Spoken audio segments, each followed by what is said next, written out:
Fala pessoal, estamos começando aqui mais uma edição do Francamente Cripto. Hoje a gente vai falar de ciclos do mercado, o que tem esse ciclo a ver com todos os outros ou o que tem de diferente, né? A gente também dessa vez trouxe um convidado, mas antes de falar com o nosso ilustríssimo convidado, queria aqui passar a palavra para o Rony Schuster, direto do Rio de Janeiro. E aí, Rony, como que tá aí o Rio? Fala galera, tranquilo? Porra, de novo, impossível tá mais animado aí com cripto do que nessa semana aí.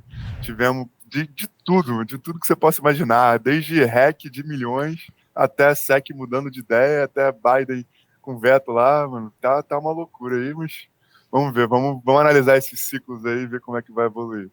Maravilha, obrigado Rony aí por essa atualização do mercado, mas queria aqui passar a palavra para o nosso convidado, Felipe Medeiros aqui, que é um analista de cripto aí já há bastante tempo e trouxe ele aqui para a gente conversar sobre o que tem esse ciclo de diferente desse dos passados, mas primeiro queria dar a palavra aqui para o Felipe para ele se apresentar e falar quem é ele na fila do Pão Cripto. Perfeito.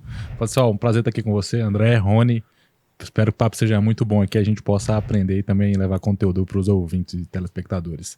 Mas bora lá, eu sou analista de cripto desde 2017, acho que a primeira vez que eu ouvi falar de Bitcoin e aí cripto foi em 2015, e sempre aqueles caras do TI, né, da empresa. Eu trabalhava na empresa, tinha a galerinha mais nerd do TI, com as placas de vídeo lá, não, Bitcoin, minerar e tal. Eu olhava e falava, beleza, e pensava, o cara é maluco mesmo, né? E aí, cara, eu lembro que em 2015 um cara vendeu uma moto para comprar placa de vídeo para minerar Bitcoin. Uhum. E falou, cara, vendi minha moto e tal, você não quer entrar com dinheiro também comigo? A gente monta lá em casa. Eu falei, cara, você vai trabalhar de quê? A pé? Ele, não, de bicicleta. E o cara morava longe. Eu falei, tu vai trabalhar de bicicleta para comprar placa de vídeo para minerar Bitcoin, você deve ser retardado. Eu falei, cara, você não é normal, não pode ser normal. E aí, cara, mas eu fiquei interessado assim, com o que ele falou, né, cara? Com a convicção que ele tinha, né? Quase a convicção religiosa. E isso acaba despertando algum interesse. E aí eu falei, beleza, assim, e esse cara... depois saiu da empresa, assim, não sei nem o que aconteceu, se ele ganhou muito, se ele guardou esses bitcoins, ele tá muito bem, né, que lá em 2015 dava pra você minerar bem, assim, ainda mais com dinheiro na época de uma moto, assim, esse cara deve ter ficado bem. Mas ali eu comecei a despertar algum interesse e sempre que alguém falava Bitcoin, né, eu ficava, pô, será o que esse cara vai falar? E aí em 2017 a gente teve aquele bull run, né, de 17 ali até o começo de 18, e aí no meio de 17 eu sempre falei assim, vou comprar. Eu lembro daquele cara, tinha outro cara na rua, todo mundo tava falando disso no trabalho, os caras do TI de agora também estavam ali animados, maneirando Ethereum, naquela época as altcoins estavam explodindo, né, começou a primeira vez que você via falar muito de altcoin pesado, assim. E aí eu entrei e comecei a comprar, e aí assim, obviamente eu não comprei só Bitcoin, né? Nunca fui o cara que compra só Bitcoin. Eu falei, não, eu quero essas outras aí que parece que até o discurso de tecnologia era mais fácil de me convencer, né? Bitcoin era um discurso muito ideológico. Não, é uma moeda, se os bancos, o white paper do Satoshi Nakamoto. Na época eu falava, beleza, senta lá, mas vamos ver essas outras tecnologias. E aí resolvi comprar. Eu lembro que eu comprei Verge, XRP, comprei um pouco de Ethereum também. Eu fui comprando várias coisas que tinham lá, IOTA também, que na época era a internet das coisas e tal. E comecei a me interessar pela tecnologia em 2017, e a entender melhor a tecnologia. Eu entrei em agosto, segurei tudo que eu tinha, que era uma quantidade para mim relevante de dinheiro na época. Ganhei muito dinheiro no sentido assim, de tela. Animado, falei, pô, dinheiro demais, esse negócio aqui é muito bom. Mas quando foi janeiro já de 2018, a realidade começou a se impor, assim, do ciclo de altcoins, né? E aí começou a cair, assim, eu não mexi com bastante convicção de que aquilo em algum momento ia virar, mas quando chegou no fundo, eu acho que não era uma convicção, acho que era uma... assim, as fases do luto lá, eu já tinha chegado na última e falado, esquece, isso aí já acabou, meu dinheiro foi embora. Mas como eu tinha colocado bastante dinheiro, cara, eu falei assim, não, vou continuar estudando, vou continuar olhando isso aqui, deve ter alguma coisa aqui por trás, né? E isso foi o que me despertou para começar a tentar entender melhor cripto, trabalhar com cripto. E me trouxe também um retorno financeiro porque eu continuei colocando dinheiro, logo que numa quantidade muito menor, porque ninguém compra quando tá perdendo. Quando todo mundo começou a falar que é bolha, né? Você vê, pô, caras dos analistas financeiros do mercado tradicional, todos esses caras no Brasil e nos Estados Unidos saíram de dentro do armário para começar a gritar lá, falei que era bolha, falei que ia zero e tal. E isso te assusta, porque são caras que de mercado financeiro é quem tem referência no Brasil. Então, mas continuei entendendo a tecnologia e colocando um pouco de dinheiro. E aí, nesse processo eu continuei no mercado em 18, em 19. E assim, 19 foi muito bom, assim, já começou algumas coisas a darem muito certo. E como essas coisas deram muito certo, eu tava bem alocado, eu falei, cara, você quer saber, eu vou sair do meu trabalho, vou ficar só olhando essas coisas aqui, e vou entender como que eu posso trabalhar com isso aqui em algum momento como analista, né? Eu nunca... Ou com algum business também, alguma coisa de cripto que essas coisas podem funcionar. E aí foi 19, 20, no final de 18 ali para 19, 20 eu já comecei a me dedicar 100% para cripto. E de lá para cá tô no mercado como analista, assim. Então minha ideia é sempre entender bem melhor os ciclos do mercado. Como eu falei assim, sou um cara que eu gosto muito de altcoins, então eu vou aprendendo como lidar com altcoins durante esse tempo. E é isso que eu faço hoje, é basicamente avaliar assim, se é um momento bom pra comprar altcoin, qual altcoin? Comprar, vender e assim, negociar altcoins. Legal, maravilha. Cara, pegando um pouco do gatilho aqui da tua história, acho que vamos avaliar os pares aqui de cada ciclo, né? Então, pô, você viveu 2018 na pele aí, acho que, não sei se o pior ou o melhor, mas é um momento horrível também, porque você ganhou dinheiro, acho que talvez até diferente do cara que comprou lá no topo do topo, ele só viu perder dinheiro de fato, você viu o dinheiro de tela. Você sonhou usando aquele dinheiro, ou 10 vezes mais, que geralmente a gente faz essa conta, né? Tipo, imagina isso aqui dobrar, né? Já tava com muita grana, imagina isso aqui continuar subindo. E fazendo essa conta e depois ter que contar ali os centavos do que sobrou de cada ativo. Na sua experiência, assim, botando o paralelo de 18 com 22, como que você viveu e como você sentiu cada um desses momentos ali naquele período? Cara, 18 pra mim, ele foi um momento de muita incerteza no sentido de tecnologia, tá? E de estabilidade no mercado, assim, se esse mercado ele vai continuar existindo. Isso era uma dúvida pra mim, mesmo que mesmo que em 22 talvez eu já tinha mais tempo de mercado, mas era diferente não só pra mim, mas eu entendi até pra quem tava dentro do mercado. Até pra quem era desenvolvedor, até pra quem participava daquilo ali ativamente, construindo o produto, eu entendi que havia dúvidas. Assim, você não via ninguém com forte convicção de que isso vai continuar lá em 18. Já em 22, você tem um cenário completamente diferente, porque você tem produtos mais bem desenvolvidos, óbvio que não estou falando que a gente tem que ser, mas existem mais coisas concretas, você tem DeFi já como uma realidade, falando de infraestrutura, e você tem blockchain de uma forma geral alcançando setores da sociedade que lá em 18 era inimaginável. Então em 22 você olha para a indústria e fala assim, isso aqui nunca vai acabar. No sentido de indústria. Pô, a moeda XY pode ir menos 99,9% e nunca mais ter liquidez. Mas como indústria isso vai continuar. Se isso vai continuar como indústria, você observa a mentalidade do investidor hoje, a psicologia do investidor. Em algum momento o dinheiro vai voltar a fluir para especular nesses ativos que a gente gosta de comprar, seja Bitcoin, seja Ether, ou seja essas outras coisas. Então isso vai voltar. E isso era um sentimento geral do mercado. Eu entendi que esse ciclo, esse sentimento não era só eu que tinha. Acho que as pessoas também tinham muito mais convicção de que a gente está passando por um momento difícil. A gente entende bem o que causou isso. Diferente de lá em 2018, a gente não entendia bem o que tinha causado isso. Se era difícil você elencar um fator. Lógico, você tinha uma contração de liquidez. Quando você joga retroativo, você consegue ver, mas não suficiente para você dizimar o mercado como foi de fato dizimado. Assim, Ethereum chegou agora 90%. E em 2022 a gente sabia bem que tinha causado isso. A gente entendia bem assim, como a gente chegou aqui. Foi assim, cara. Essa é a nossa história, por isso que deu tudo errado. E em 18 não. Então 18 era um cenário pra mim de mais pânico do que 22. Acho que 22 foi uma oportunidade maior assim de acumulação com mais convicção de quem já vivia, já entendia e sabia o que estava fazendo.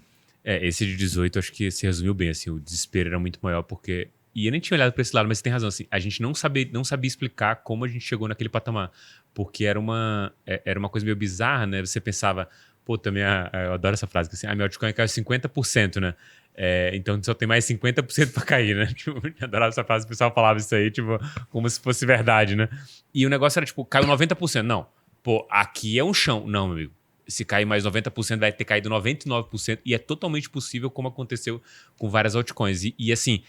o fato de você não ter um bottom para nada, e obviamente mais para altcoin, era desesperador. O fato de você ter visto o Ether bater acho que $80, eu acho que 80, 90, alguma coisa assim, foi desesperador. Eu acho que esse que é um dos pontos. Assim, a palavra talvez seja desespero total. E eu lembro de várias pessoas realmente duvidarem daquilo naquele momento. O contraponto que eu vejo, eu lembro do Dan Morehead, da Pantera Capital.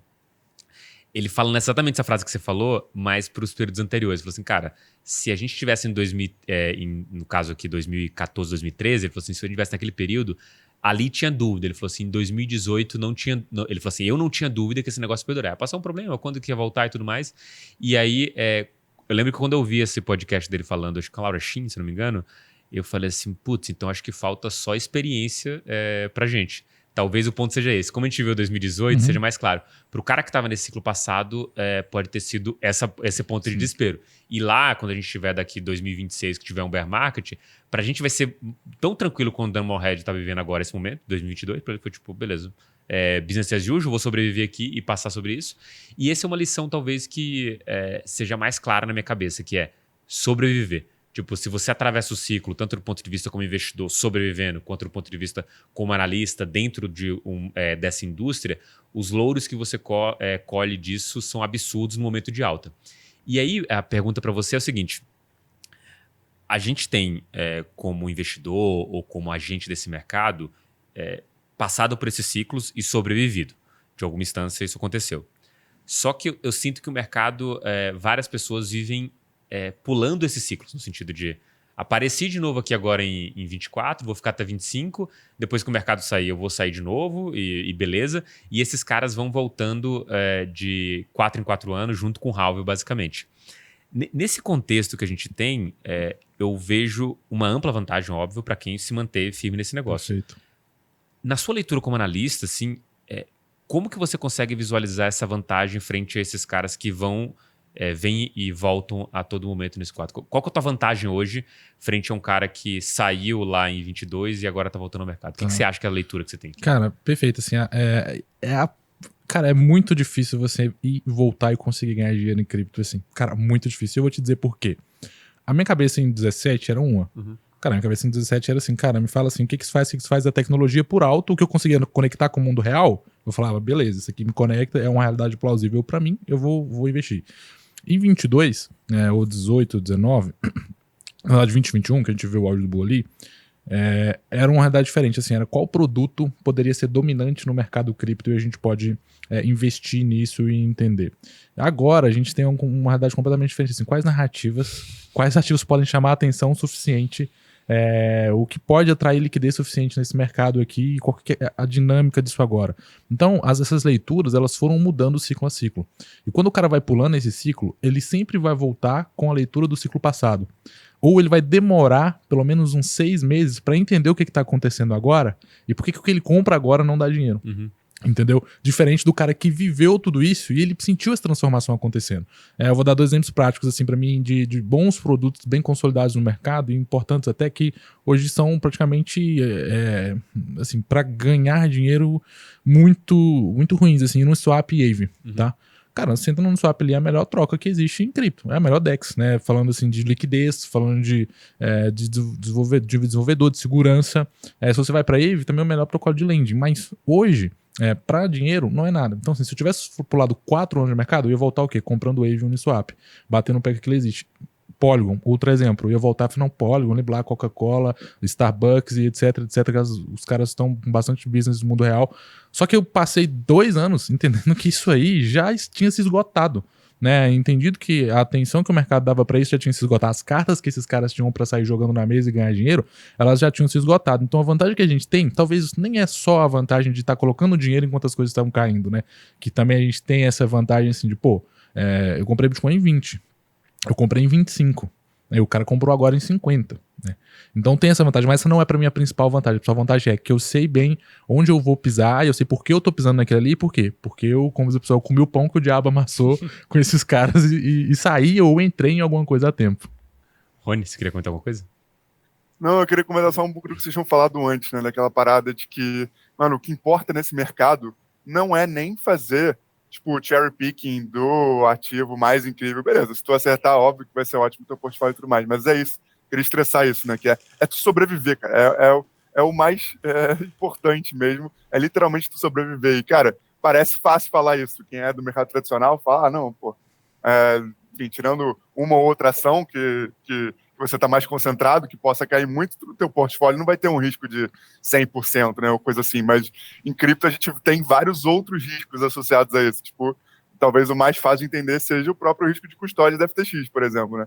E a galera que estava heavy em FTX não tinha nada a ver com cherry picking de ativo, não tinha nada a ver com estratégia de, por exemplo, DCA, de aporte e tudo mais, mas acabou tomando aí uma perda total. Talvez tenha até pagamento, né? Estão vendo isso, mas pelo menos por um tempo aí ficou fora do mercado, né? Então, realmente, tipo assim, e é engraçado como isso afeta um pouco a nossa visão das estratégias e de como os ciclos mudam também, né? Outra parada que tu falou também, Medeiros, que eu sinto muito é isso, né? Quando tu muda de um ciclo para o outro, a gente acaba herdando muito ativo filhote do ciclo anterior, como esse que você falou, né? Por exemplo, Uniswap, Aave. E, tipo, é difícil como analista tu se desassociar dessa de uma tese que, pô, tu estuda tanto tempo, tu acredita tanto, mas realmente, por isso que esse trabalho de renovação a cada ciclo é muito importante e justamente ter estratégias para você conseguir navegar nessas narrativas e se atualizar ao longo do tempo, né? Eu acho que esse que foi uma grande divagação, na verdade, mas acho que esse foi o grande desafio, assim, de analistas a cada ciclo de mercado. E assim, querendo ou não, quando você está falando sobre isso, eventualmente você pode errar na largada, vamos supor. Tipo, putz, eu lembro que quando eu olhava para o cenário cripto, eu falava, pô, uma hora esse negócio vai voltar e eu tenho que começar a olhar as coisas, aquilo que eu quero escolher para esse momento. E eu lembro de falar abertamente assim, ó, quando eu for virar a mão nesse negócio, provavelmente os ativos com menos risco que eu vou comprar aqui vão ser esses que deram certo no ciclo passado. Eu tinha isso na cabeça. E para mim era exatamente isso, no swap e AVE.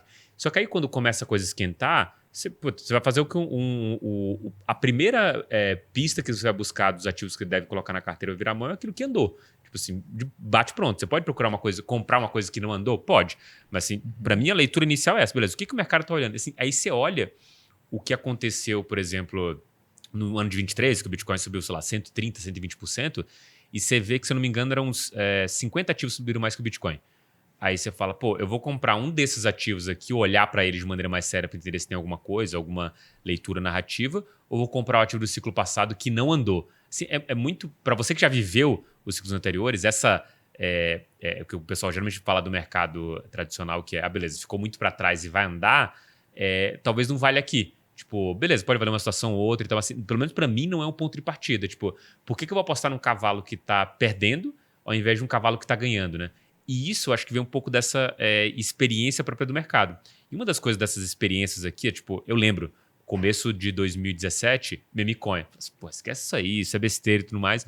E aí o negócio dura tanto tempo e tempo suficiente e tem gente ganhando dinheiro que você começa a falar, beleza, assumindo que eu tô errado, eu vou olhar isso aqui e tentar entender essa insanidade, a sanidade em torno dessa insanidade.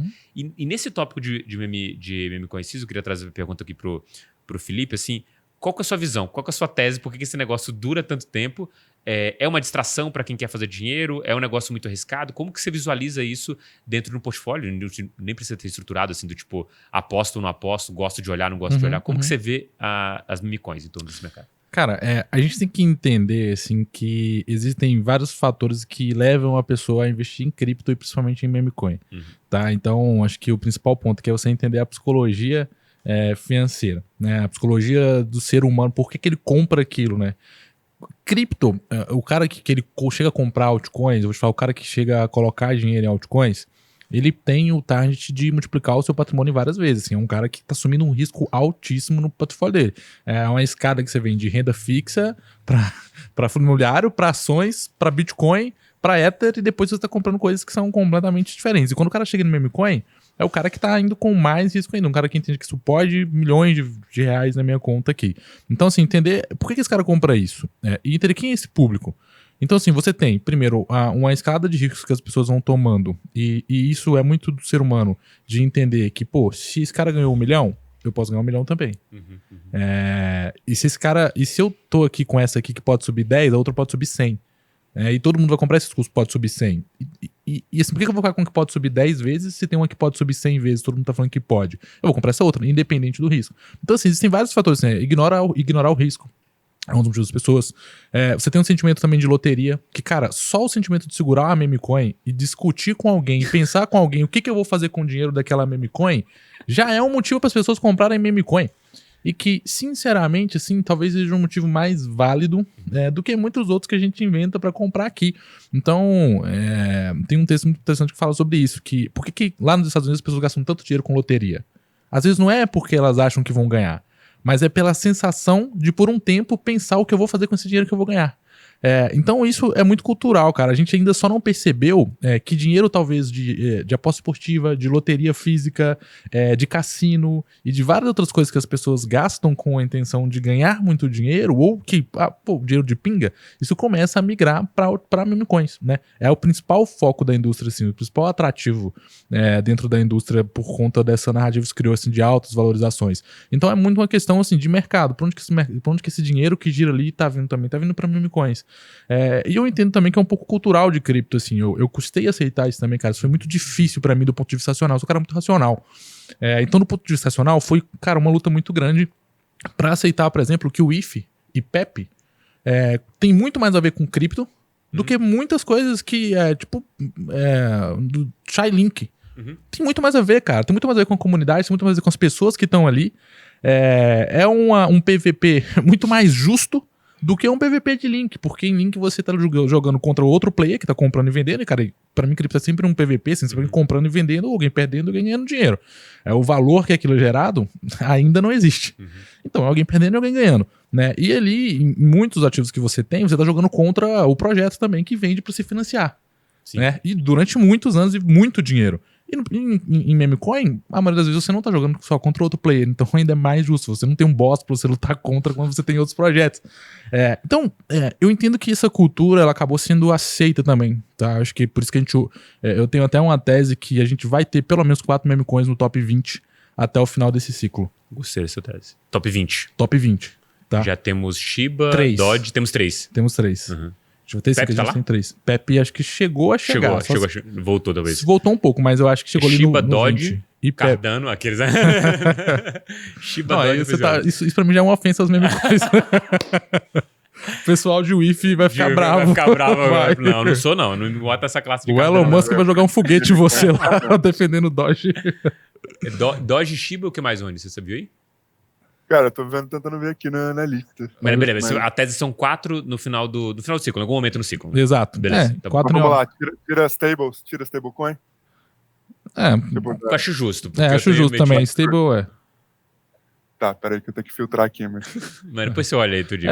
4, continua aí. 4, acho que a gente vai ter 4 memecoins, assim, e isso vai durar no sentido, assim, de não vai nada disso diluir e acabar. A gente tinha muito essa ideia, assim, de não, isso aqui vai a zero. Cara, não vai a zero. Não vai a zero também. Acho que nada vai a zero no sentido, assim, que chega a ficar muito grande. Pode cair 90%, 95%, mas não vai deixar de existir. Né? Você vê que o próprio Cardano, né, XRP, outras coisas ali, Litecoin, Bitcoin Cash, coisas, Ethereum Classic, que eu nem sei se tem.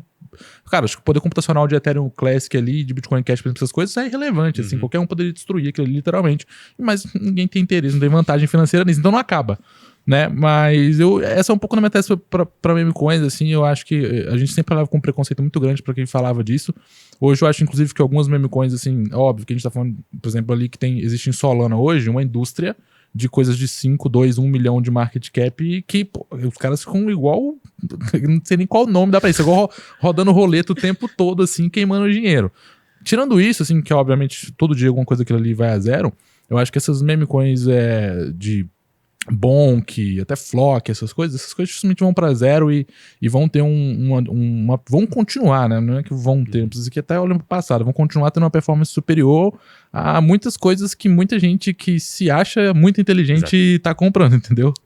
Cara, isso é incrível, assim, e acho que essa digressão, assim, talvez ao longo do ciclo você comece a entender que, tipo, cara, pra mim esses momentos são esses do tipo, beleza, o mercado tá falando pra mim já há muito tempo que eu tô errado. Tipo, esse negócio vai a zero no momento, não vale nada e tudo mais. Até que você olha e fala assim, eu lembro de hoje de um amigo meu em 2017 falando assim, cara, vão montar uma meme coin, porque Dodge vale $1 bilhão. Mano, 1 bilha de dólar. Ele falava pra mim, esse mercado tradicional, né? Cara, vale 1 bilha de dólar. Por que a gente não faz uma meme coin? Cara, vale mais de 10 bi hoje, assim, tipo... Não, então, vale assim, 24 agora. 24 agora. Cara, não vai sumir. Assim, esse é o valor, aí quando eu olho, tipo, beleza, o que representa esse market cap? Representa a comunidade, representa essa psicologia financeira do investidor que tá brincando, significa um PVP, tipo um PVP muito mais divertido que qualquer outra coisa, tipo um PVP, sei lá, melhor do que você tentar talvez brigar com o teu governo por qualquer coisa que seja, porque tipo, é entre pessoas ali, então assim, quando você bota essas coisas e começa a explicar, pô, você começa a justificar do que esse negócio vale tanto, que é mundial também. Assim. Não é Brasil. Não é Brasil, assim, é mundial. Sim, o valor mundial desse negócio. E aí, tipo, até quando você olha, tipo, o volume de aposta que a gente tem no Brasil, de dinheiro, né? O quanto que flui pra isso, que são bilhões de dólares, você fala, pô, essa conta fecha, então. Tipo, tá super tranquilo quanto a isso. E aí, essa talvez seja a principal questão, que talvez para quem já tá dentro, a gente saiba navegar. Mas eu sempre penso na cabeça do institucional, o cara que tá olhando isso de longe, falando assim, pô, entendi a tese do Bitcoin e tudo mais, mas tem mais de, sei lá, 30 mil moedas aqui, vamos olhar os top 20 aqui do mercado, o que faz sentido ou não. E aí, na minha cabeça hoje, faz mais sentido ter uma uma Dogecoin dentro desse top 10 do que algum dos outros ativos ali que para mim que é aquele negócio, você cria uma narrativa, criou-se uma comunidade de fato, mas não tem substância e não é fair, né? Tipo, se a Cardano chegasse lá, galera, é uma meme coin que a gente tentou virar o Ethereum, não virou e é isso aí, a gente vai estar nessa promessa, tipo, a gente vai acreditando nesse negócio. Se fosse isso, talvez seria mais justo do que ficar prometendo que vai ter contrato inteligente, que é contrato inteligente, que é um concorrente do Ethereum e tudo mais. E nesse ponto em específico, quando eu olho para esse contexto do mercado, me vem a cabeça institucional, que é, ele olha tudo isso e parece para mim muito mais uma justificativa para ele fugir daquilo do que ele entrar. O quanto você acha que essas coisas que são...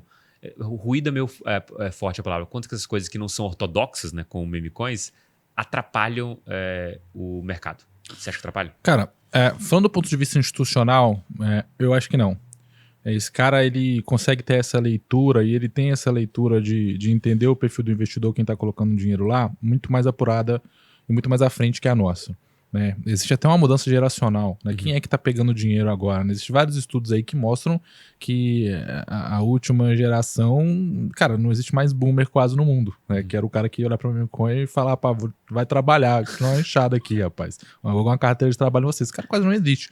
E daqui a 10 anos, praticamente todo o dinheiro já vai estar na mão de quem está disposto a correr esse tipo de risco nesse tipo de classe de ativo. Talvez a volatilidade espante ele de entrar nesse tipo de ativo, entendeu? Talvez exista uma dificuldade de compliance, existe uma dificuldade estrutural ali de um institucional comprar aquilo em algum estágio. Mas eu acho que ele entende qual que é essa dinâmica, né? Entende que cripto se apossou, se criou uma indústria dentro de uma indústria, que é a indústria de meme coins, né? Que é uma indústria válida. Acho que existe uma forma de você olhar separadamente. A aposta esportiva, por exemplo, é uma indústria de futebol, é a indústria do esporte, de uma forma geral. Né? E existem coisas erradas dentro, muito erradas dessa indústria, mas ninguém olha para o futebol e fala que o futebol não vale porque tem problemas lá com apostas esportivas, isso aí não é legal, nem é legalizado no Brasil direito e pô, como é que o futebol não vale nada por isso? Não, é uma indústria dentro da indústria. Né? Então, o cara consegue separar, entender e até entender assim, pô, se eu tivesse possibilidade de um business, eu tenho certeza de eu vou fazer, por que eu não vou fazer? Se eu não estiver cometendo crime, eu vou fazer. Então, talvez o cara institucional ainda tenha essa perspectiva. Se eu pudesse em algum momento participar disso, eu faria, assim, talvez um launchpad de meme coins. Entendeu? Então, não, meu negócio é um launchpad, tô fornecendo tecnologia aqui para agregar liquidez, uma distribuição justa, mas eu não tenho nada a ver com a meme coin. Pô, pode ser o discurso do cara. Então, eu não acho que isso atrapalha o mercado do ponto de vista institucional. Mas do ponto de vista regulatório, eu acho que aí sim pode se criar uma narrativa contra.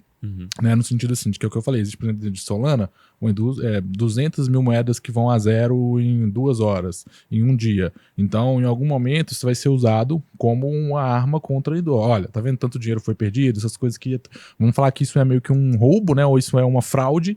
Então, essas fraudes foram cometidas no mercado de criptomoedas. Assim, em algum momento, essa narrativa vai ser usada. Mas agora, do ponto de vista de desenvolvimento da indústria mesmo, porque o governo e o regulador ele não coloca dinheiro, né? Ele só atrasa, ele não adianta, não faz diferença. Sobre esse ponto, e até pra gente pular para outras coisas assim, porque tipo, obviamente, né, quando você olha para o preço, você olha para o market cap, você tenta explicar de alguma forma, né? Tem uma visão que o pessoal tá falando que é tipo um trade de atenção, né? Tipo, quanto mais atenção, mais deveria valer. Então, o Dogecoin, quanto mais gente tem, mais atenção deveria valer. Mas mais gente tem mais atenção agregada, né? Como se fosse, sei lá, se você estiver dentro de uma rede específica ou de um grupo, né? Quanto mais gente tem, mais atenção agregada ali dos pares que estão envolvidos naquilo, deveria valer mais. Então, acaba sendo uma consequência também disso. E aí, quando a gente olha para esse contexto, parece fazer total sentido com a nova geração que basicamente acompanha tudo online. E aí, nesse sentido, a atenção tem valor. Tipo assim, de fato, o que o Instagram está tentando fazer com você é fazer você passar o máximo possível de tempo lá. O que o Netflix está tentando fazer é você consumir aquele negócio para não cancelar aquele negócio.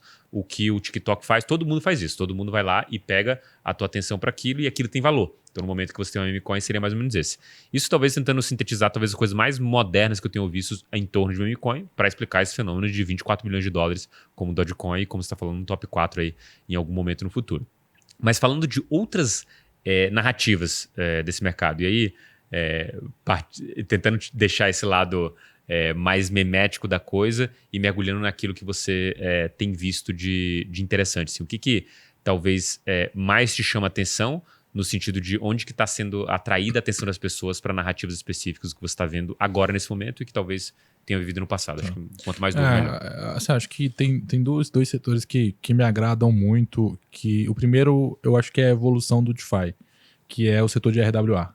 Né? Acho que, por exemplo, o DeFi é algo que talvez até citar isso vai ficar ultrapassado em algum momento. Né? Acho que o modelo de negócio ali já ficou claro para o mercado no ciclo passado que não vai prosperar. Quando você pega todos os tokens de DeFi, assim, com raras exceções que foram lançados depois, mas aquilo que é OG ali, do DeFi Summer, todos que herdaram o DeFi Summer, se você pegar todos que não pivotaram para RWA como Maker, talvez Maker seja a única exceção porque pivotou para RWA, ele vem numa decrescente, topos decrescentes, né? Topos sempre menores.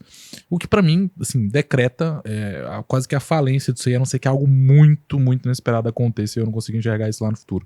Então, e eu vejo o RWA ao contrário, o RWA é uma narrativa nova, né? Algo que se atualizou, que veio depois e que se conecta muito mais com um mercado que pode ser explorado no sentido de gerar valor de verdade, de gerar receita, de gerar dinheiro, de ser explorado algo que a gente ainda não explorou. Talvez mais seja isso mesmo. A gente tem a BlackRock com rumores até que a gente pode comprar a Grayscale, a BlackRock com um fundo tokenizado de ativos digitais sendo negociado dentro de blockchains. É um mercado, inclusive, que pode tomar uma narrativa muito forte baseada no que realmente pode ser aplicado. Cara, o futuro de ação é ser tokenizada, né? Acho que até a própria B3 já tem um projeto de tokenização de ações. Não tem como nenhum gestor do mundo vai falar que isso é insignificante. Nenhum. Então, você tem uma tecnologia que ela vem de blockchain, que ela vai ser construída em blockchain, que ela vai ser mainstream, que pode migrar praticamente toda a estrutura financeira do mundo para isso, né? Falando desde ações, bolsas, até tokenizações de bens imóveis e, enfim, de uma forma geral. Então é um setor que eu estou olhando porque é algo que acho que é uma narrativa que a gente pode ver ela muito forte, algo que ainda não foi explorado. Você tem poucos tokens que são ativos de RWA que explodiram e a gente tem espaço para isso. Por mais que o produto desses caras sejam nada a ver com o que realmente vai acontecer lá, porque, pô, a B3 não vai usar Ondo ou PolyX ou Dusk ou Maker, não vai. A BlackRock também não vai. Esses caras vão ter os produtos deles, vai ter ali no máximo alguma interação com a Ethereum para testar a tecnologia. Mas o BlackRock fez ali, mas é para testar a tecnologia, ela quer entender como é que ele funciona. Então, $100 milhões, mas não é nada, é zero. O cara põe o troco do pão do funcionário de manhã aí para testar a tecnologia. Então, em algum momento, o produto não existe, mas em algum momento a atenção existe. É o que você falou. A especulação existe, a expectativa daquilo ali acontecer existe. O que as pessoas vão fazer? Vou comprar desesperadamente aquilo ali. Né? Porque em algum momento, cara, você entra no site da Ondo Finance, por exemplo, tem um logo da BlackRock lá. E aí, quando eu vi aquilo ali, eu assustei. Falei, cara, não deve ser fácil você colocar o logo da BlackRock no seu site no sentido de algum deal. Não deve ser. E aí eu fui ver o quê? Esses caras, eles replicam um fundo da BlackRock. Que eu posso replicar um fundo da BlackRock no meu contrato inteligente que eu criei. Eu posso fazer isso também. E os caras falaram que colocam logo na entrada. E assim, obviamente aquilo ali não tem nada a ver com a BlackRock. A BlackRock não tem parte com aquilo. Eu nem sei se aquilo é autorizado. Mas pergunta se o investidor quer saber. Ninguém quer saber. Eu não quis saber.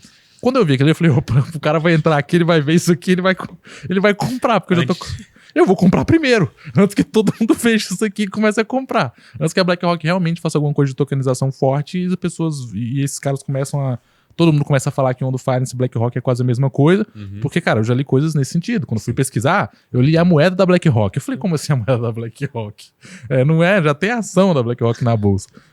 Então, assim, esse setor de RWA, eu acho que estou bem otimista por conta desse grande volume de tokenização, de narrativa de tokenização que a gente vai viver, né? Algo que está começando agora. E outra é a inteligência artificial.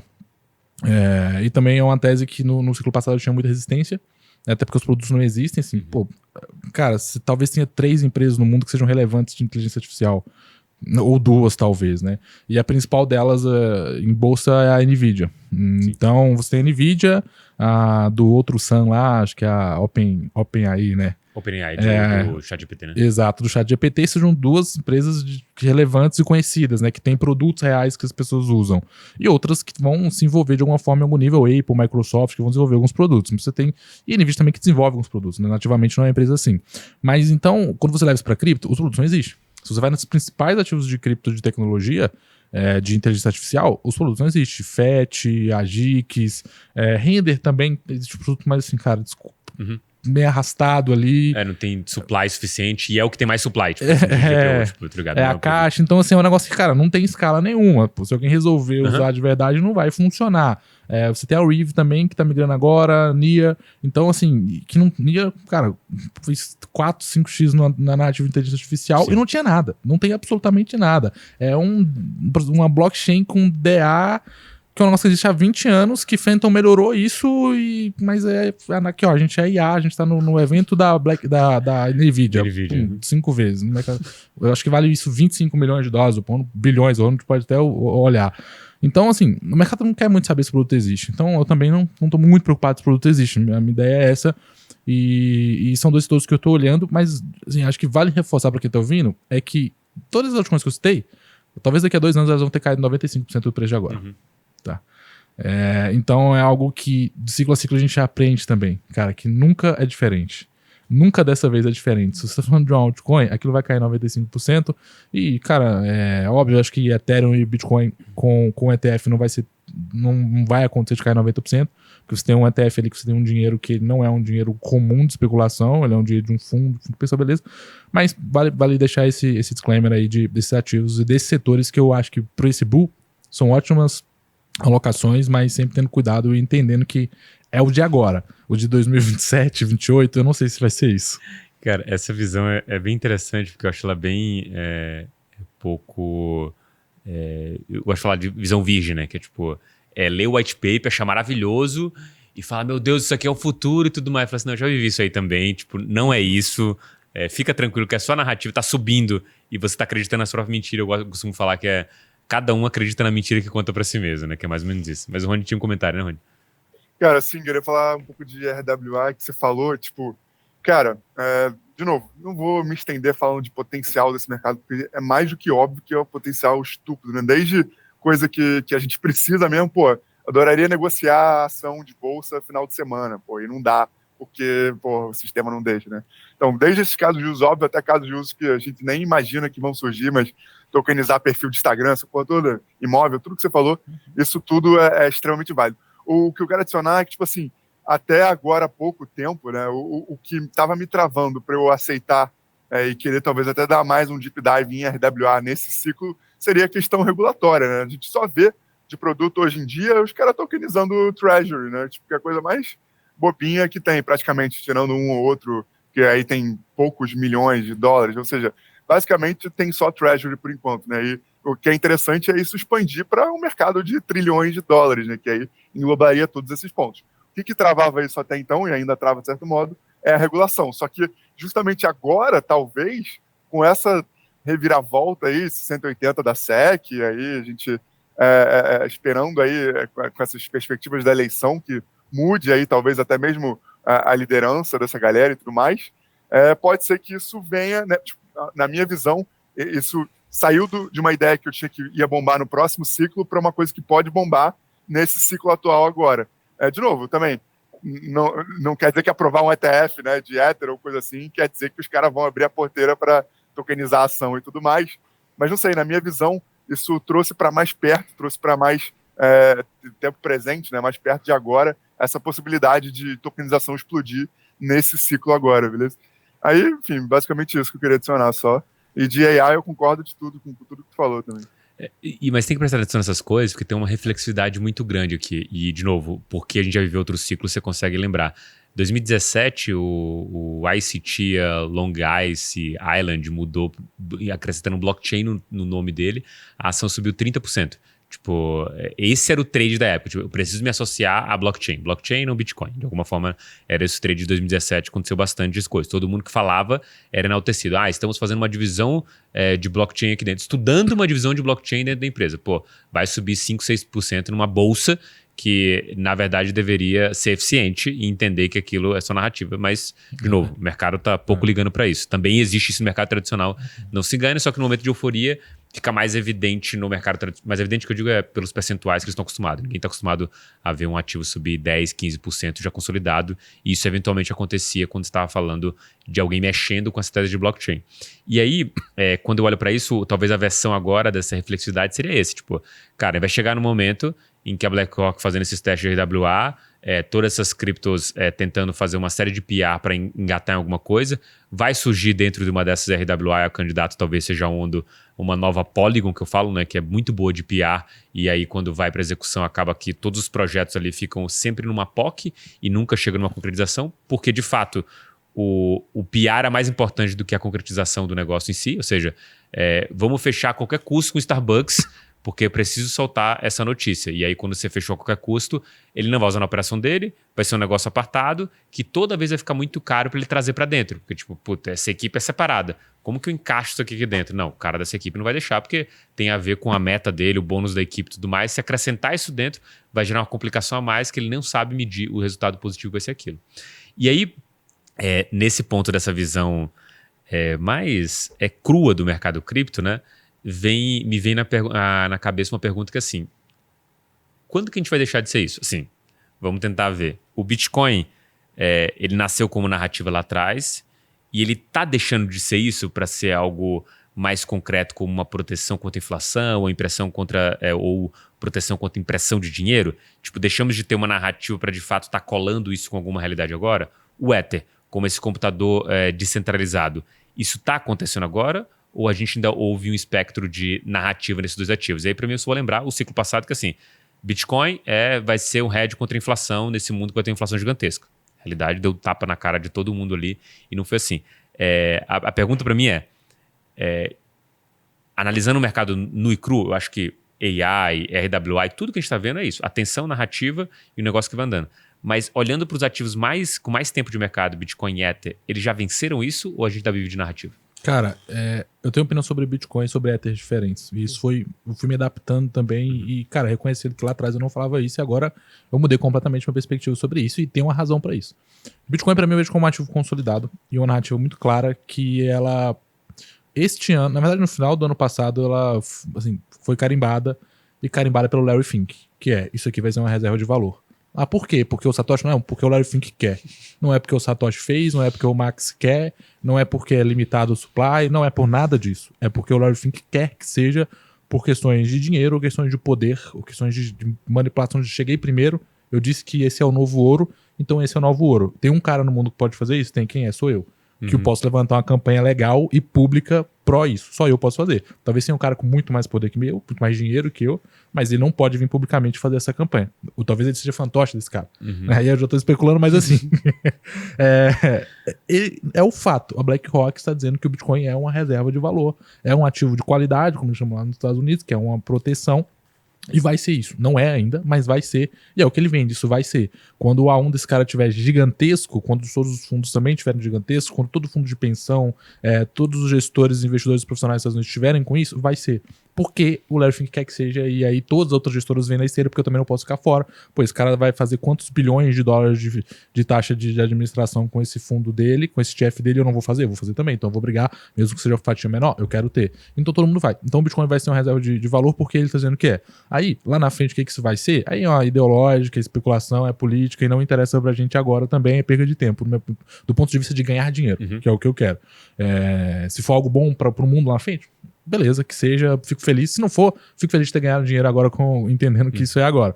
Então, vai ser. Agora, o Ether, eu acho que ainda passa por um momento de provação. A tecnologia é ruim, é um fato, é uma grande gambiarra.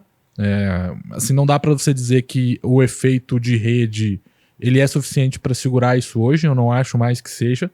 Tá? Primeiro porque você começou, o institucional entrou, e aí a gente soube lá sobre meme coins, esse cara entra, em algum momento ele fala, pô, isso aqui é limitado demais. E a gente acha que tá tarde porque já tem feito de rede, não tá, cara. O cara com dinheiro de verdade, ele nem chegou a entrar. Né? Os VCs que a gente tem hoje, o cara institucional que a gente tem hoje, o cara da Pantera, que talvez seja o mais antigo, ele é um cara minúsculo, perto do cara que realmente fala assim, tá, vamos explorar a tecnologia, o que pode acontecer? E aí eu vou colocar dinheiro aí. É um cara que é uma baleia, esse cara é uma sardinha. Então talvez a gente ainda veja esse cara chegar e falar, e esse cara pode chegar e falar assim, não, é uma blockchain privada. Pública privada, assim, é aquela blockchain que a gente vai desenvolver aqui dentro de casa e vai ser isso, aquilo, às vezes pode até ter token, pode não ter, mas é essa tecnologia que funciona, não é mais a Ethereum. Cara, pra mim, toda vez que a Ethereum assim, passa por um retrocesso no sentido de o que precisa acontecer não acontece, e porque eles estão pagando o preço do que foi feito há 7 anos lá atrás, e completamente aceitável, porque há 7 anos atrás ninguém tinha feito isso ainda, né? E a ideologia impediu que os caras fizessem forks que precisavam ser feitas, e falado, ó, a gente vai deletar e fazer de novo. Ah, mas o dinheiro a gente só vai tirar daqui, Ctrl-C, Ctrl-V. Não, mas se você tem poder pra fazer isso, o que mais você vai fazer? Aí acabou, então não é mais a tese. Poderia ter sido feito. O cara poderia simplesmente ir deletando e colando, mas o ethos não deixou que isso acontecesse. Precisava ser perene. Entendeu? Apesar de que eles fizeram uma vez pra consertar, mas enfim, algumas vezes isso não aconteceu, então pagam um preço até hoje. Então talvez você tenha Solana como uma dessas soluções. Eu acho que pode aparecer coisas do zero ainda que vão ser soluções. Então o Ether, ele ainda vai passar por essa prova de fogo. Talvez o ETF, com o tempo, e aí a gente vai precisar ver o discurso dos caras que colocam o dinheiro pra isso acontecer. Eu ainda não vi. Eu não vi o Larry Fink e a BlackRock ativamente citar. Aí o que eles entram no discurso é um ativo de criptografia, a gente precisa ter o ETF dele porque tem liquidez. Se esse cara vier e falar assim, esse aqui é o computador descentralizado da internet e é algo que veio pra ficar, acabou. Pra mim aí acabou. Porque assim, money tacos, cara, desculpa, a gente pode querer muita coisa, mas o que manda no mundo é o dinheiro e o poder. E se isso traz algum nível de liberdade, ótimo também, excelente, fico feliz. Mas é esse cara que vai decidir. Quem vai decidir se o Ethereum é o cara que tem dinheiro. Ele ainda não decidiu, assim, pelo menos eu não entendi uma fala, uma posição contundente no sentido. E assim, se vierem outros ETFs, por exemplo, na esteira, aí esse cara aprovou o ETF de Ether. Aí daqui a 6 meses a gente quer um índice. Um índice de quê? De blockchains. Já começa a ficar mais dúbio. Um índice de meme coins, um índice de top 20 market cap, top 5, top 10. E aí, o índice de DeFi, como ele existe no Brasil, né, onde o regulador ele é mais, talvez mais atualizado. Então, se isso começar a acontecer lá, o Ether fica mais em xeque ainda, porque perde, aí você começa a ter FFs individuais de Solana, de XRP, de todos os ativos que estão ali no top 20, que tem liquidez suficiente para ter um ETF. Aí você começa a ter Ethereum em apuros. Então, Ethereum, para mim, ela ainda não é consolidado. E todo o resto, cara, a gente vai demorar, assim, talvez uns 20 anos, pelo menos eu não consigo ver uma perspectiva que isso deixe de ser o que é hoje. Vai cair 90, vai acabar, não tem produto, a gente vai se levar a sério. Cara, eu não vejo nada que possa... Acho que não tem um horizonte de tempo, acho que ninguém consegue prever e falar qual. É impossível. Assim, se você ir no cara mais apaixonado, ele vai te dar certeza. Se você ir no cara que tem muito dinheiro e que ele é pragmático, ele vai te falar, cara, não sei. Eu tô colocando dinheiro em um monte de coisa, eu tenho um caminhão, mas eu não faço a ideia do que vai acontecer ali. Eu gosto muito do Chris Bunshine, da Placeholder VC. Ele é um cara que ele tem as teses dele, ele defende, ele até é um pouco... se expõe muito ali no Twitter, tweetando bastante, então acontece uma coisa, a emoção sobe, ele twitta. Mas quando você vai ouvir o cara falar durante 2 horas, que ele tá parado, sentado, ele vai te falar, cara, eu tenho dinheiro nisso, um disclaimer, eu invisto em tudo isso aí, meu fundo investe. Mas eu não faço ideia se isso vai prosperar daqui a 20 anos. Pode ser que sim, pode ser que não. A indústria é muito virgem, muito nova, a indústria de tecnologia. Quantas startups abrem e quantas startups fecham nos Estados Unidos todo ano? Esse é o número. Então pronto, você entendeu o que a gente está vivendo aqui. O problema talvez seja que tudo tá na tela, né?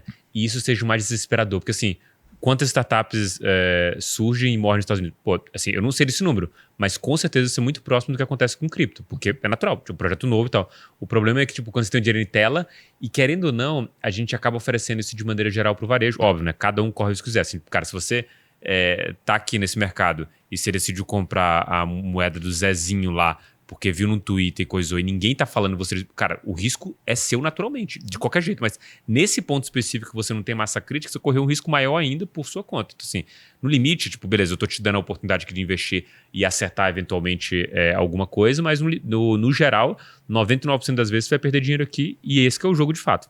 Nem me preocupo muito com essa questão em si. Mas quando a gente olha para o contexto talvez até um pouco mais abrangente de cripto, você vê essas oportunidades, né?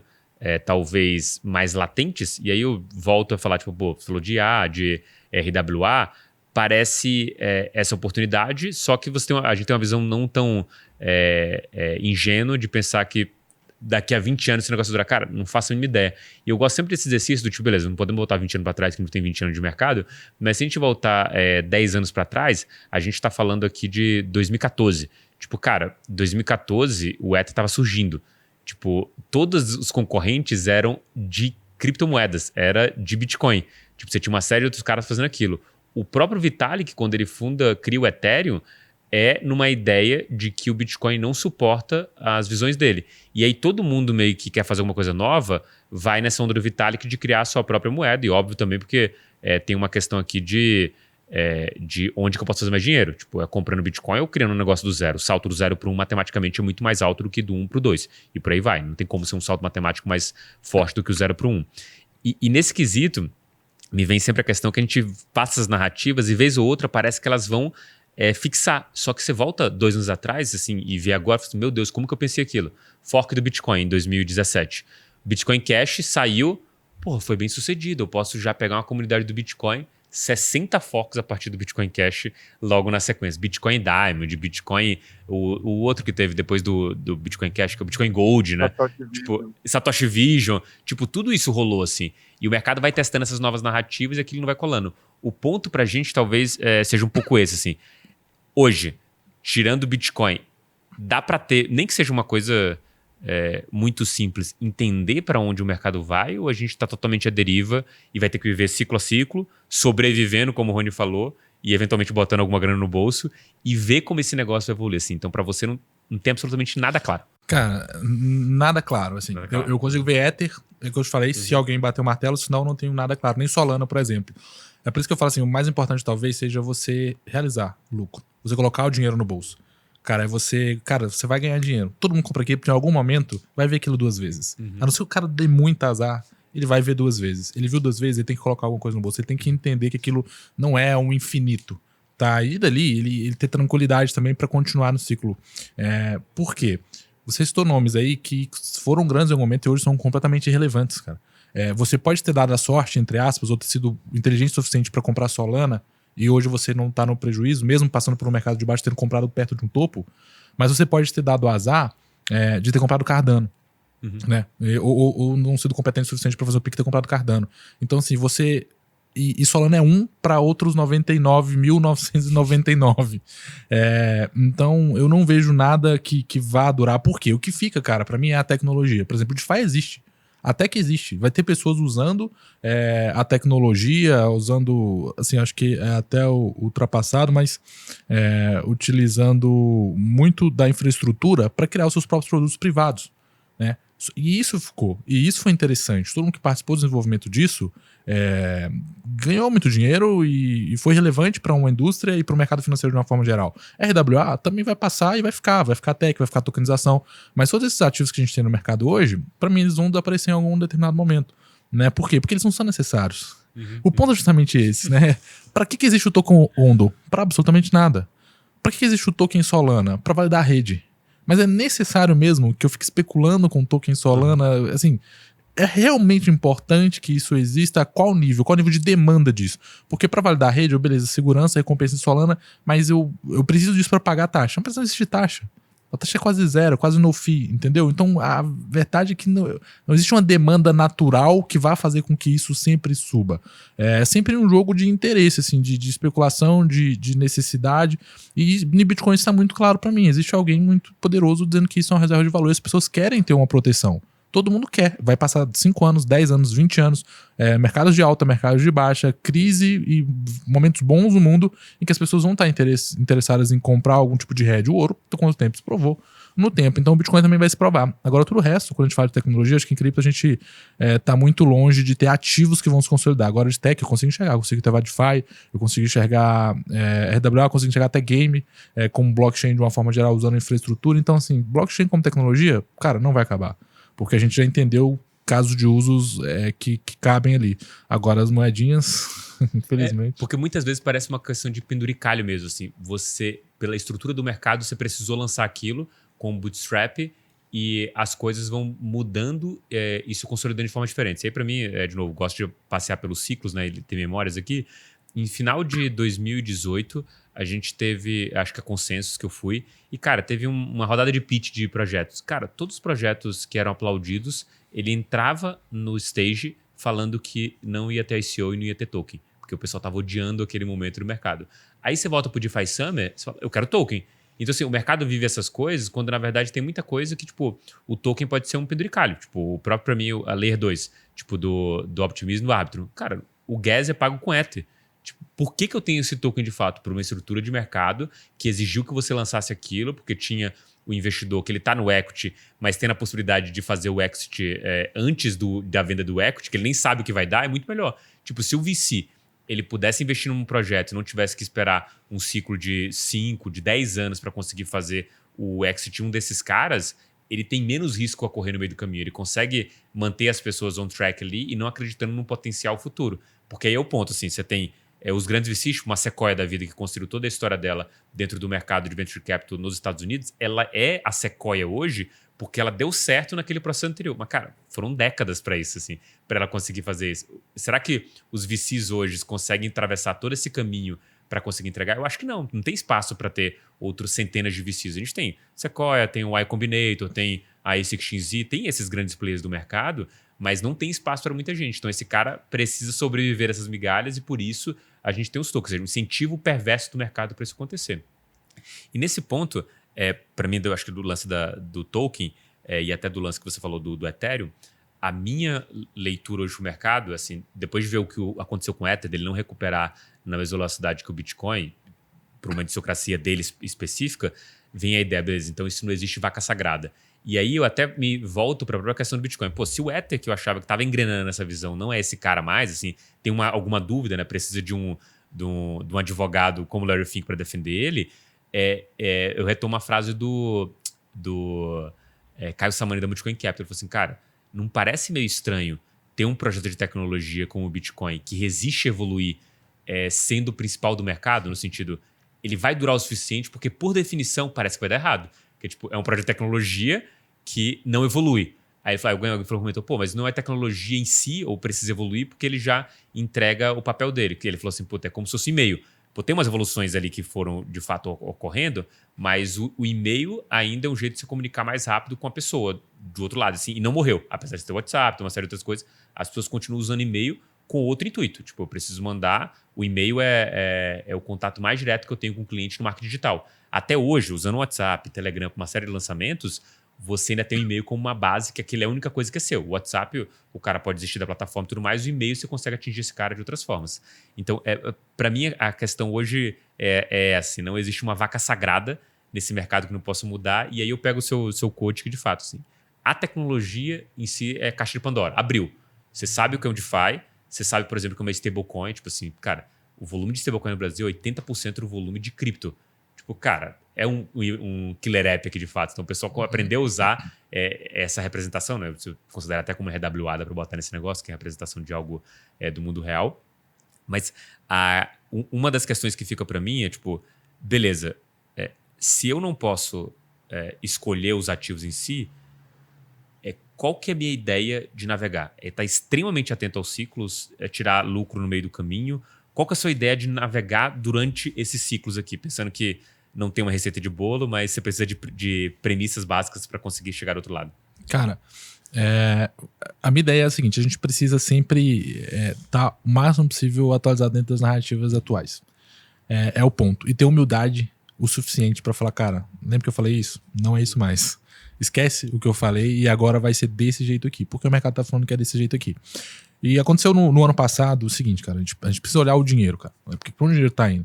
Tem um cara que ele tá comprando quando ninguém do varejo quer comprar. Quando ninguém que perdeu o dinheiro quer comprar. Né? Tem um monte de gente perdendo dinheiro. Esse cara que perdeu muito dinheiro, ele não quer comprar mais. Mas tem alguém comprando. O que esse cara tá comprando? Lá no fundo. Quando o Bitcoin bateu $20 mil, quais altcoins estavam sendo compradas junto com o Bitcoin? Tinha alguém comprando. Aí esse alguém sabe muito mais das coisas do que eu. E talvez não é que ele sabe, é que ele vai dizer o que vai acontecer. Uhum. Entendeu? Eu não acho que ele sabe. Ele vai ditar o que vai ser daqui pra frente. É o cara que vai ditar as regras do jogo, né? Ele é o cara que tem capital suficiente pra ditar as regras do jogo. Então lá atrás, eu comecei a observar isso. Cara, o que tá sendo comprado? O que tá performando bem? O que tá performando melhor que o Bitcoin? O que as pessoas estão falando? Então é sempre esse jogo de atenção. Você precisa navegar com esse jogo de atenção. E humildade é o principal ponto, porque em alguns momentos eu poderia ter feito movimentações mais rápidas e demorei, porque eu ainda falei, não, cara, eu vou voltar atrás. Eu falei tanto disso aqui, cara, eu não vou voltar atrás disso. Aí depois eu falei, cara, você quer saber? É o meu dinheiro também, é o dinheiro das pessoas que me seguem, que me escutam, e eu não vou brincar com isso, eu também não quero perder dinheiro. Foda-se se eu tô certo ou se eu tô errado. O importante é se a gente vai ganhar dinheiro lá no final. E é saber lidar com isso, entendeu? E o cara também é muito importante o cara saber lidar com ganância, né? com psicologia, com a vontade de ter algo que não é real. Tá? Eu acho que isso é um ponto muito importante também para cripto e algo que você precisa ter para saber navegar nesse mercado do jeito que ele é. Porque se você for muito ganancioso, você vai chegar a ganhar muito, mas vai sair sem nada. E isso vai acontecer demais, né? O mercado, ele proporciona isso, ele é um mercado assim. E eu já vi as coisas acontecerem comigo e com outras pessoas desse jeito. Então você tem que saber o momento de sair. Você não precisa sair topo, né? Mas você precisa saber o momento de sair. Algum momento aquilo tem que ser suficiente pra você. Então eu sempre bato muito na tecla de todo mundo. O cara fala assim, Felipe, eu tenho, cara, 200 mil reais, eu quero ter 2 milhões. Eu falei, cara, você tem certeza? Pode ser 1 milhão? Pode ser 800 mil? Isso é muito dinheiro, cara.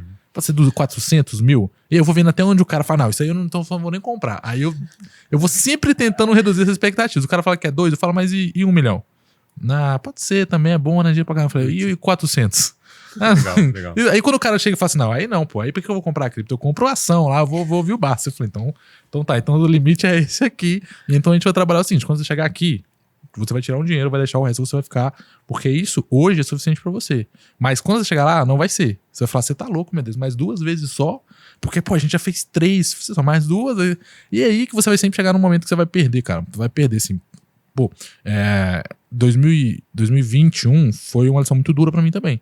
Porque eu cheguei a ver minha carteira cair 40% do topo, pra eu entender, falei, não, isso aqui deixou eu estopar a 90% do meu portfólio aqui, senão eu vou ficar arrastando isso aqui pra sempre. E eu não preciso fazer isso, né? Eu joguei a quantidade de dinheiro suficiente. 60% que sobrou é bom. É muito mais do que eu tinha antes. Então, é trabalhar com essa visão, cara. Humildade, reconhecer o que tá acontecendo agora no mercado, entender que a tese mudou, cara, você não estava errado. Né? O mercado, ele se adaptou. É um mercado de tecnologia, não é que você errou. É que as coisas mudaram agora. Errado é tentar insistir naquilo que vinha antes. Então, cara, é basicamente isso. Eu acho que é um mercado que exige muita atenção, cara. E é por quê? Pô, você tem muito setor, você tem muito ativo, você tem muita narrativa. Então, para um cara se um cara sozinho ele resolver abraçar tudo, pô, eu penso o cara assim que trabalha, que tem um trabalho normal, pessoa normal, que ele só investe. Cara, eu fico impressionado como alguém assiste live. Eu falei, cara, se fosse você, eu ia assim, procura alguém que escuta o cara um mês. Confiou no cara, entendeu a tese do cara, é parecido com seus princípios e teses. Pô, só faz o que o cara tá falando, tá ligado? E todo dia você vai escutar um áudio de no máximo 1 minuto desse cara. Se passar, você não escuta mais, porque você começa a criar ansiedade e a gastar mais tempo que você deveria com aquilo ali. Cara, eu conheço cara que tem trabalho dele, ele escuta 4, 5 horas de cripto todo dia. Muitos caras. E, cara, é impossível isso, porque você tem uma quantidade de informações muito constantes, cara. Então, é muito difícil você lidar com cripto assim. Eu tenho uma equipe com eu mais 3. Né? E assim, ainda é difícil. Cara, ainda é difícil a gente transitar informações ali. Então tem coisas, por exemplo, que eu não olho. Que eu praticamente falo, isso aqui, cara, pode ser bom, mas eu não quero saber disso. Aí ninguém quer saber disso. Não falem disso. Pode subir 10 vezes. Não, a gente não vai olhar isso. A gente vai olhar, games, RWA, IA. A gente vai olhar blockchain, L1. E a gente simplesmente vai esquecer L2. Ninguém vai olhar hábito, OP, Matic, Manto. Vai aparecer uma promissora, foda-se. Vai ficar de fora. Porque a gente também... Acho que esse é um importante também pra você saber navegar. É saber, cara, onde você vai dedicar sua atenção. É limitar ali, fechar um pouco a caixa e dentro daquilo ali. E sempre ter teses, acho que mais fortes pra você também. Acho que isso é importante. O cara, ele gosta muito de games. Por exemplo, gente que gosta muito. Então, cara, foca nessa tese, tenta como é que você vai ganhar dinheiro nisso aí. Cara, você é muito criptonativo, então beleza, você pode expandir um pouco mais, mas você não é. Tenta ser um pouco mais ali Solana, aí você vai de Ether, vai de Bitcoin, vai em coisas mais consolidadas, e aí você coloca um percentual maior da sua carteira em coisa assim, e pega 20% ali e deixa em coisas menores. Então, cara, tem muita estratégia.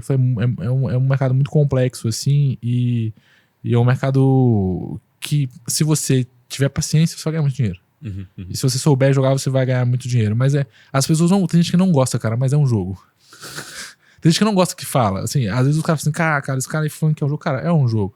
É um jogo. Precisa ter habilidade. Você precisa ter, cara, uma série de habilidades ali que vai desde conhecimento técnico do mercado, que você precisa conhecer um pouco da tecnologia, senão vai ficar perdido. Né? Você precisa entender a dinâmica de fluxo de dinheiro disso e a cabeça das pessoas, cara. Como que elas funcionam. Porque não é tão simples assim, ó. O valor patrimonial disso aqui é esse, a receita é essa, o lucro é esse, os riscos do negócio são esses, quem é a diretoria desses caras? São esses caras passaram por onde, E isso, eu conheço esse cara, esse CEO aqui, não tem isso, cara. É todo mundo, o cara que é mais confiável hoje, amanhã, ele simplesmente fudeu com tudo. E a gente aconteceu isso. O cara que tava do lado do Bill Clinton e da Gisele Bündchen, que são pessoas de credibilidade, no outro dia o cara ferrou todo mundo, né? Então, assim, não existe como você ter métricas para você consolidar aquilo e falar, cara, isso é bom porque os dados estão dizendo isso, os números estão dizendo isso. É sempre um jogo de atenção muito no detalhe ali. Às vezes alguma métrica, alguma coisa aparece, mas aquilo é muito rápido. O trem passa e você normalmente não vê aquilo acontecer se você não tiver muito centrado naquilo. Então, é mais ou menos por essa linha aí. Cara, legal, porque eu também concordo com isso. Não dá pra ver tudo, assim. E eu acho que é uma parada que a pessoa tem que viver entender esse FOMO, porque vai acontecer. E é mais incrível, assim, que eu sempre olho, tipo... eu vejo pelo meu Instagram que é, tipo... Eu não preciso nem olhar quando aparecem 2, 3 pessoas perguntando sobre esse ativo. Eu sei que tá subindo na semana. E o ponto é que sempre quando você olha no horizonte mais dilatado, ainda mais nesse momento que o mercado não engrenou, cara, tá perdendo pro Bitcoin.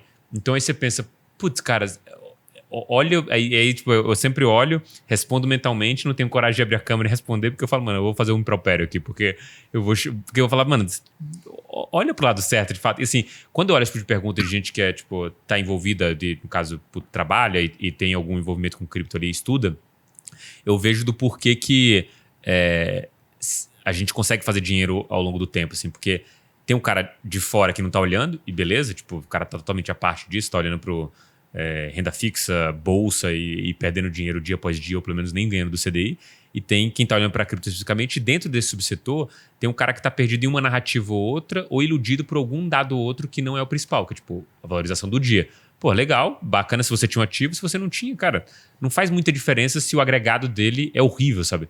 Tipo, você vai ficar carregando ativo por um dia, que no limite, em 12 meses você está perdendo dinheiro contra o Bitcoin, que é o mais óbvio, né? Então, acho que essas coisas são, talvez, aprendizados que as pessoas vão ter que ter. E, de novo, né? Olhando para isso, é aquilo que você falou, assim. Se você sobreviver, se manter nesse negócio, cara, muito difícil você não ganhar dinheiro com esse negócio. Se tiver essa cabeça de, tipo... porque eu sempre falo isso, né? Que não tô para ganhar 30%, 40%. Eu preciso dobrar o valor para, tipo, pensar... Vou pensar agora que eu preciso botar uma grana no bolso. E fazer essa continha de cabeça que quero ganhar 2 milhões? Pô, legal, maravilha. 10x é do caralho se bota essa grana no bolso. Mas qual que seria o mínimo para você adicionar uma coisa na tua vida que você falar assim, pode dar errado o negócio, mas, pô, eu olho para esse negócio que eu comprei essa TV aqui, ó, eu comprei com dinheiro de cripto de fato, né? Como que você adiciona isso? Porque isso que vai te fazer, talvez, reinvestir depois, mesmo tendo perdido o dinheiro de outras 10 TVs, porque você não vendeu naquele ponto. E acho que essa sobrevivência, se manter, e óbvio, ter saúde mental, é o principal, né? Tem muita gente que acaba tendo que sair desse mercado simplesmente porque, cara, não consegue lidar com a volatilidade e a perda que acumulou ao longo do tempo, né? Perfeito. Boa. Meu cara, a gente tá chegando ao final aqui. Eu queria pedir para você aí dar a nossa mineração da semana aí. Dizer qual é o conteúdo aí que você indica pro cara. Sei que você já pensou num aqui, ó, muito tempo. Pode falar para esse cara agora. Cara, tem um livro que, de todos que eu li de finanças, é o melhor, assim, o que mais agregou na minha vida, que é a Psicologia Financeira. Que ela é uma série de lições que não estão conectadas diretamente, assim, são histórias diferentes, mas são histórias muito relevantes. E essas histórias ensinam muita coisa, e até coisas relacionadas a cripto. Essa história que eu falei da loteria, até uma das lições do livro, assim, do que as pessoas jogam, né, em jogo de azar, assim. E fala muito de tecnologia, tem uma lição que eles falam, que fala do Bill Gates também, de como é que a Microsoft nasceu, e isso volta muito para a psicologia do investidor, né, e é muito prático, assim, com lições reais, não é um livro coach, não, é um livro objetivo e prático, assim. E me ajudou bastante a entender um pouco essa cabeça de como que o investidor tem que se portar, conseguir adaptar isso para cripto e ter mais inteligência emocional para lidar com certas coisas, cara. Acho que isso em cripto é ainda mais importante que o mercado tradicional, porque lá, cara, caiu uma ação, caiu 5% no dia, todo mundo vai te perguntar por que isso acabou. Quem quebrou? Roubaram a empresa? Mas em cripto, cara, cai 50% para se assustar, né? Uhum. Então, assim, anteontem, a segunda maior criptoativo do mercado subiu 20%. Não eram ruins, eram boas, mas subiu 20%. Você acha que deve ter agregado ali quase 100 bilhões de dólares. Solana foi adicionado. Foi adicionado 100 bilhões de dólares ao market cap daquele ali. Então, só que amanhã, e literalmente amanhã, isso pode cair 100 bilhões de dólares. Pode. Se a SEC acontecer uma coisa que ninguém imagina, mas você não vai negar. Pum. É menos 100 bilhões de dólares. Então lidar com isso é um pouco difícil, né? Entender a cabeça das pessoas também é muito difícil. E até essa questão de saber assim, pô, o dinheiro sendo adicionado ali, eu vou pra lá independente das minhas convicções aqui. Independente da imagem que eu criei, das convicções que eu passei. Então o livro trata um pouco disso também, assim. Da humildade de você falar assim, cara, talvez eu esteja errado. Então sempre pensar isso, talvez eu esteja errado. Então acho que é uma leitura muito legal pra todo mundo que é investidor. Maravilha. Bom, Filipão, obrigado aí por ter comparecido. Obrigado você, Rony, direto do Rio de Janeiro. E você também que ficou até o final aqui do Francamente Cripto. Esse episódio se encerra aqui, mas não esquece de curtir, compartilhar e também comentar aí embaixo, beleza? A gente vai finalizando por aqui. Até o próximo Francamente Cripto. Tchau, tchau, pessoal.